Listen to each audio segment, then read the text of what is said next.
আজি আহিছোঁ মানে ৰঙালাও গুটি দিবলৈ। এইডোখৰ গোটেই জেগাডোখৰতে যে হাল বাই থোৱা আছিলে, এইডোখৰ ৰঙালাও খেতি দি আছোঁ। কালি অলপমান দিলে, মই নাছিলোঁ যে কালি মাতিছিলে, তাৰমানে কি কালি আহিবলৈ মন নগ'ল, গাবোৰ বৰ বিষ হৈ আছিলে।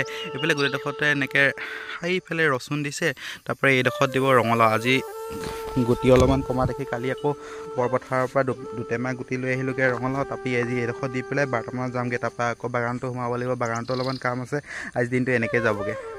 অমিতাও আৰু এক চুট ছিঙিবগৈ হৈছেগৈ, আৰু ডাঙৰ ডাঙৰ অমিতা লাগি আছে, ইফালেও লাগি আছে। বেছি নোলাই, 4-5 বস্তামান ওলাবগৈ চাগে, ছিঙিবগৈ লাগিব। যদি বেপাৰী ফোন কৰা নাই, বেপাৰীয়ে ফোন কৰিলেই ছিঙি দিম। বেপাৰী যদি নিজে আহে, তাৰমানে কি বজাৰত নিবলৈ ইমান গধুৰ বস্তুবোৰ নিবলৈ দিগদাৰ যে। বুজিছেনে, অমিতা বেছি লাগি থকা নাই, 2-3টাকৈ এনেকৈ লাগি আছে, একেই চাইজৰ। গোটেইকেইটা ছিঙি দিব লাগিব, 5-6 কুইণ্টেলমান ওলাব আৰু গোটেইডোখৰতে একদম মেঠাইনিলৈকে।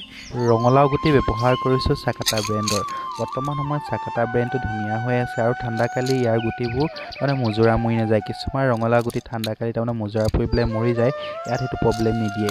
আৰু গুটিবোৰ উৰি পোক আৰু পৰুৱাই নাখাবৰ কাৰণে থাইমেট ব্যৱহাৰ কৰিছোঁ। ৰঙালাওৰ গুটিৰ টেমাটোতে থাইমেটবোৰ এনেদৰে ঢালি দিছোঁ, যিটো একেলগতে মিল হৈ যাব। মিল হৈ গ'লে ইয়াত তাৰমানে পৰুৱা আৰু উৰি পোকৰ কাৰণে একো চিন্তা কৰিব নালাগে। সেই এনেকৈ ৰঙালাও গুটি এটা এটা এনেকৈ দি গৈ আছোঁ।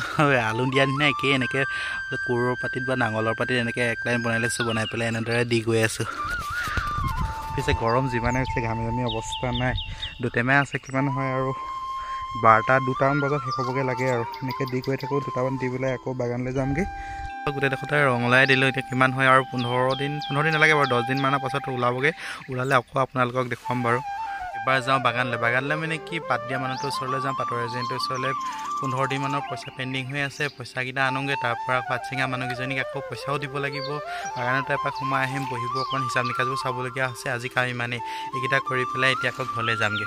এইবাৰ আহি বাগান পালোহি, যিহেতু বাৰীত কাম হৈ গ'ল। পাত ছিঙা মানুহকেইজনীক এতিয়া পইচা দিওঁগৈ। বিল 52,000 টকা পাওঁ হ'লে, 52,000 টকাৰ ভিতৰত পইচা দিলে 40,000 টকাহে মুঠে।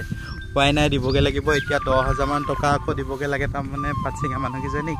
তাৰপৰা আৰু আছে অলপমান দিবলৈ, এনেকৈ মিস্ত্ৰীবোৰকো পইচা দিবগৈ লাগিব। মুঠতে 40,000 টকা চেতিয়াবলৈকে নহয়, 52,000 টকা পাবলগীয়া আছিলে। বোলে গোটেইটো দিব বুলি ভাবিছিলোঁ, অনলাইন ভৰাম বুলি কৈ বোলে অনলাইন নোৱাৰে ভৰাব, কেচিকৈ দিম বুলি ভাবিছিলোঁ। 50,000 দিব চাগে বোলো, মোৰ মেনেজ হৈ যাবগৈ। এতিয়া আকৌ 10,000 টকা আকৌ মই বেংকৰ পৰা উলিয়াই আনিবগৈ লাগিব।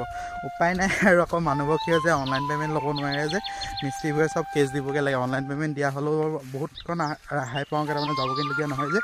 এতিয়া আকৌ আহি পেলাই ইয়ালৈ আহিলোঁ। ইয়ালৈ আহি পেলাই আকৌ এতিয়া বাগান ঘূৰিলোঁ। বাগানত ঘূৰি পেলাই আকৌ এতিয়া বৰপথাৰ পাবগৈ লাগিব। তাৰমানে ঘূৰি ঘূৰি আমনি লাগি যায়গৈ। এনেই এখন কঁকাল বিষ, একদম ভৰি বিষ হৈ আছে, অৰ্থাৎ লেপেট খাই বাবে।